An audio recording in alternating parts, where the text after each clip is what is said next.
बारामती लोकसभेमध्ये सुप्रिया सुळेंच्या विरोधात सुनेत्राला उभं करणं चूक होती, तसं व्हायला नको होतं. राखी बांधून घ्यायला बहिणींकडे जरूर जाणार. वृत्तवाहिनीला दिलेल्या मुलाखतीत अजित पवारांची कबुली. माझ्या आयुष्यात अनेक दादा. मी बारामतीत असेल की नाही माहिती नाही, पक्षाच्या कार्यक्रमात असू शकते. अजित पवारांच्या प्रश्नावर सुप्रिया सुळे यांचं उत्तर. लाडकी बहीण योजनेचा अपप्रचार होईल अशी विधानं करू नका. रवी राणांसारखे आमदार ज्या प्रकारे भाष्य करतात ते चुकीचं. राणा आणि महेश शिंदेंच्या वक्तव्यानंतर मुख्यमंत्र्यांचा कॅबिनेट मंत्र्यांना दम.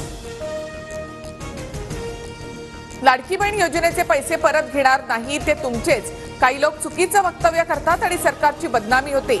अजितदादांचा महेश शिंदे आणि राणांवर निशाणा. बहिणीला सासरी सोडणारा भाऊ आता ओवाळणी परत घेतोय. 1500 रुपये घेण्याची धमकी देऊन दाखव, बघ तुझा कसा कार्यक्रम करते. रवी राणा आणि महेश शिंदेंचा ऑडिओ ऐकवत सुप्रिया सुळे यांचा इशारा. मतं विकत घेण्यासाठी लाडकी बहीण योजना. लाडक्या बहिणी बेईमानानं ओवाळणी टाकणार नाही. बारामतीमध्ये लाडक्या बहिणीच दादांना पराभूत करतील. संजय राऊतांचा हल्लाबोल. 1500 रुपये आम्ही देतोय, विरोधकांच्या का पोटात दुखतं. लाडक्या बहिणीनं सावत्र भावापासून सावध राहा. फडणवीसांचा विरोधकांवर निशाणा. तर भाऊबीज माघारी घेतली जात नाही असं म्हणत राणांच्या वक्तव्यावरही स्पष्टीकरण. पुणे जमीन अधिग्रहण प्रकरणामध्ये सुप्रीम कोर्टाने राज्य सरकारच्या वकिलांना धारेवर धरलं. योजनांसाठी पैसे मोबदला द्यायला का नाहीत. उद्यापर्यंत तोडगा न काढल्यास लाडकी बहीण योजना थांबवू, कोर्टाचा इशारा. लोकप्रतिनिधींच्या बेजबाबदार वक्तव्यामुळे चांगल्या योजनेची बदनामी. रवी राणांच्या लाडकी बहीण योजनेवरून बच्चू कडूंची टीका. लाडकी बहीण योजना जनतेपर्यंत पोहोचवण्यासाठी भाजपचं अभियान. राखी पौर्णिमेच्या निमित्तानं लाडक्या बहिणींशी फडणवीस संवाद साधणार. चंद्रशेखर बावनकुळे यांची माहिती. नाशिकचे मराठे छगन भुजबळ यांचा कार्यक्रम करणार. भुजबळ आपोआपच पडणार, त्यांना काय पाडायचं. मनोज जरांगे यांचा हल्लाबोल. सिन्नरमध्ये जरांगेंचा ताफा अडवण्याच्या प्रयत्नात असलेल्या समता परिषदेच्या महिला कार्यकर्त्या पोलिसांच्या ताब्यात. शिर्डीहून नाशिककडे येताना ताफा अडवण्याचा महिला कार्यकर्त्यांचा होता प्रयत्न. विधानसभेला बारामतीमध्ये अजित पवार युगेंद्र पवार यांच्यामध्ये लढत. निवडून येण्यास अजितदादांना कोणतीही अडचण येणार नाही. अनौपचारिक गप्पांमध्ये पार्थ पवारांचं वक्तव्य.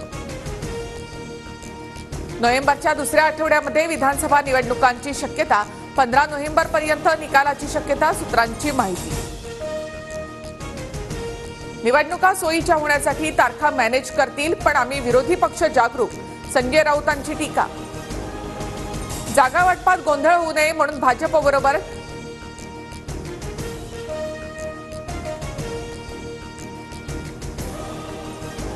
जागा वाटपामध्ये गोंधळ होऊ नये म्हणून भाजपबरोबर शिंदे आणि दादा गटाचे स्वतंत्र सर्वे. लाडकी बहीण योजनेसह इतर योजनांची प्रश्नावली, सूत्रांची माहिती. उमेदवाराचा सर्वे रिपोर्ट निगेटिव्ह असल्यास भाजप तिकीट कापणार. विद्यमान आमदारांना सुद्धा आदेश लागू होणार. विधानसभा निवडणुकीसाठी भाजपचा निर्णय, सूत्रांची माहिती. 2 महिन्यांपासून आमचा सर्वे सुरू. निवडून येणाऱ्यालाच तिकीट देणार. संजय शिरसाट यांची प्रतिक्रिया. राज्यात ठाकरे 2 सरकार येणार. ठाकरेंच्या मुख्यमंत्रीपदाबाबत संजय राऊतांचा पुनरुच्चार. तर महायुतीला विधानसभेचा सर्वेही अनुकूल नाही, राऊतांची टीका. साथ नहीं तुम हमारे पीछे चलो असा पवारांचा ठाकरेंना इशारा. ठाकरेंचा चेहरा चालणार नाही हे पवारांनी अधोरेखित केलंय. संजय शिरसाट यांचं विधान. काँग्रेसकडे कोणी मुख्यमंत्रीपदाचा चेहरा असल्यास नाना पटोले यांनी सांगावं. आम्ही स्वागत करू, संजय राऊतांचं वक्तव्य.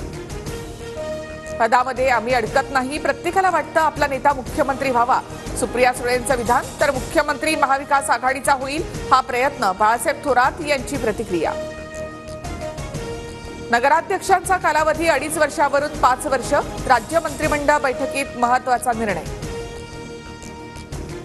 ज्येष्ठ गायिका अनुराधा पौडवाल यांना 2024चा गानसम्राज्ञी लता मंगेशकर पुरस्कार जाहीर. तर संजयजी महाराज पाचपोर यांना ज्ञानोबा तुकाराम पुरस्कार मिळणार.